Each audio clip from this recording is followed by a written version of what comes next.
Howdy. Now, when we left you last time, we were in Tixall Wide, which was stunningly beautiful. And this kind of reminds me of it where I am right now, because it's a little wider than usual. And when we left there on our way to Wales, I bumped into one of the guys who watches my vlogs, and we've been in communication through Facebook. And I know Minimalist collects little propellers from completing sections of the canal network, but I won't be doing that.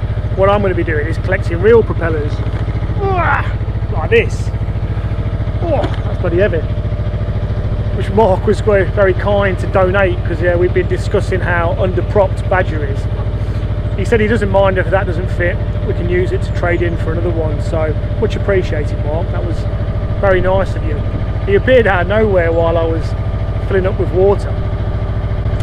And that's kind of indicative of a lot of the friendliness that we've had on the canal since we've been on it. Be it being handed propellers, being caught struggling with a gas cylinder on my shoulder, and then Stuart and Hayley finding me to donate an IKEA dolly to make carrying heavy things back to the boat more easier. All those things are very they're not unusual on the canal network. The boating world is a friendly network.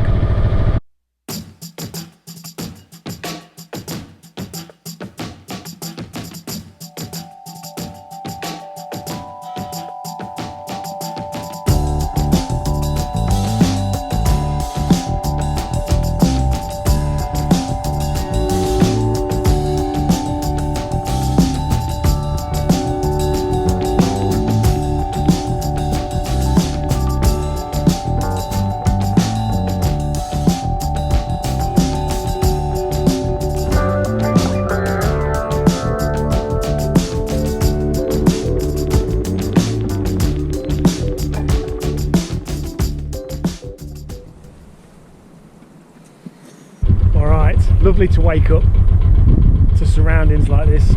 Bright blue sky again, sheep in the field, don't get any ideas. Right, let's get to Stone.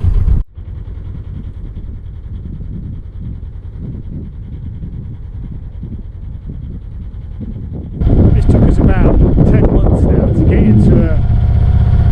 into a rhythm where we're not really now any longer in a hurry to get to any destination. I think the only urgencies that we have now are water and waste and food, and probably top of the list would be beer. But it took a long while to get there. 10 months we've been on the boat, and there was always a sense of urgency in the background of we've got to get to Leicester, we've got to get to where we're having the boat blacked, we've got to get to this place, we've got to. And now all of a sudden, I don't know whether it's just the winter putting a bit of the anchors on how long I want to be travelling for, because you simply get too cold. And the sudden realisation that as long as we've got the ability to stay warm, and we've got water, and the toilet's not full, and there's food and beverages, there's no rush.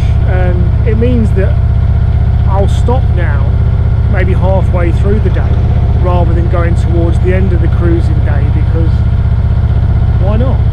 It took a while to get there. It didn't happen overnight. You think that you get on a boat and everything slows down. Well, the speed you travel at slows down, but up here it doesn't. I think it takes a while to deprogram yourself from, we always feel like we've got to be getting somewhere.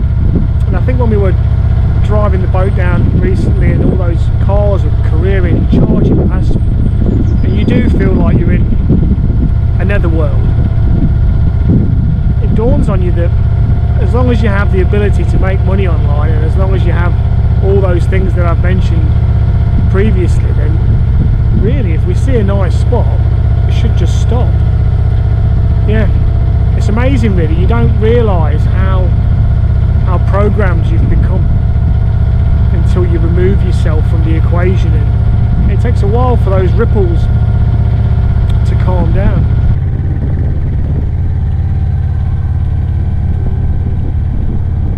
Right, time to go, time to continue this way. We need to get past Stoke because some new closures have been announced. So we've had 3 days in Stone, nice town. We've been told it was a nice town, and it is. Nice places to go shopping and just friendly people. I've been many a conversation all around town, so we'll be back on the way back through. But we've got 8 locks to do today, so time to get cranking. Here we go.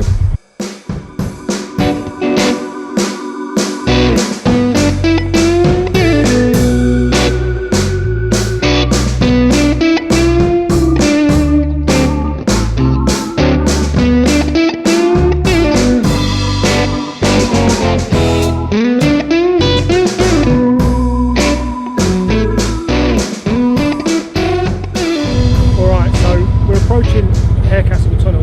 We're booked in for tomorrow. We had to book it a few days in advance because they're restricting sort of passage of boats. It's not that busy this time of year, so they're having us all come through in clusters. It's been pretty bleak the run up to through Stoke. I actually forgot to charge the cameras up on the run up to where we were moored last night, and I'm kind of glad because not really an awful lot unless you like, you know, warehouses and demolition sites and heaps of gravel. If that floats your boat, then get your arse down here, it'll be beautiful.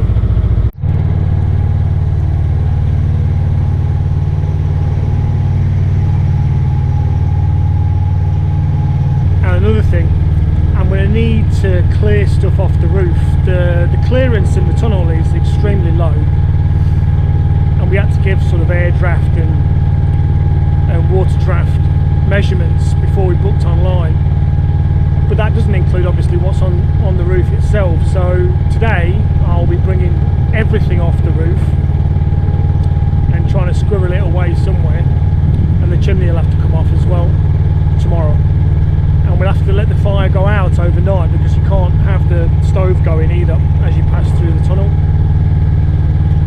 So that better relight on the other side because it's bloody cold today.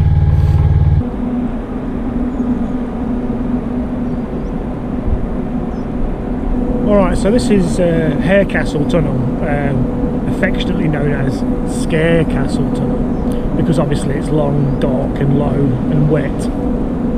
And they've got the fans on because they're sort of clearing the air, I guess, of fumes and whatever for when you pass through. Now over here, this was the original tunnel, and they used to sort of lie on their backs and what they call leg it. I'm sure a lot of you boaters out there already know this, but for those of you like my friends and family in the States and Africa, they used to lie on their backs and then use their feet along the roof of the tunnel to sort of leg it, walk the boat through the tunnel.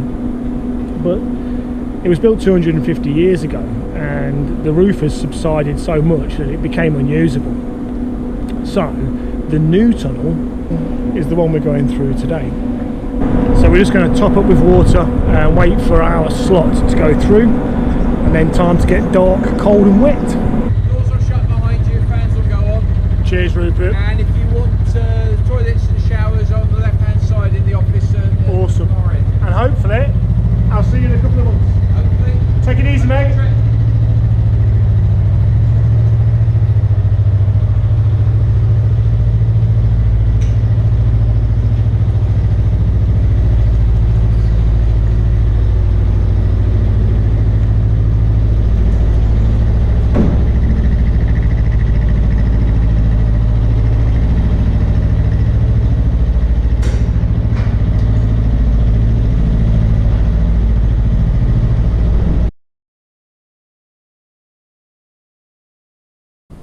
Alright, well I think that's a good place to not only leave this video on a tunnel hanger, if you will, but it's a good place for me to start because I'm playing a lot of catch up with the editing because I've been a bit slack, a bit procrastinating recently.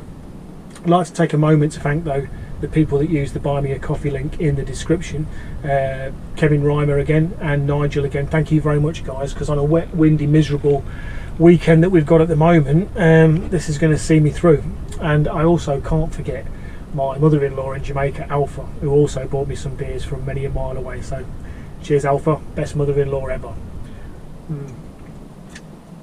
So I'll pick up the next vlog at the Harecastle tunnel because we're quite far ahead of that at the moment, and we've been going through some beautiful scenery all the way through. It's continuing to be an amazing decision that we made moving onto this boat to explore the UK from this perspective. So yeah, happy days. Really, really pleased that we came back from the Philippines and we chose to do this. Right, well, it's windy, it's wet and it's rainy, but I've got coffee thanks to you guys, and I've got beer thanks to you guys. So yeah, I'm going to crack on with the editing because there's nothing else to do, and I certainly won't be going walking out in this weather. Yeah, so cheers guys, I'll leave you with the photos.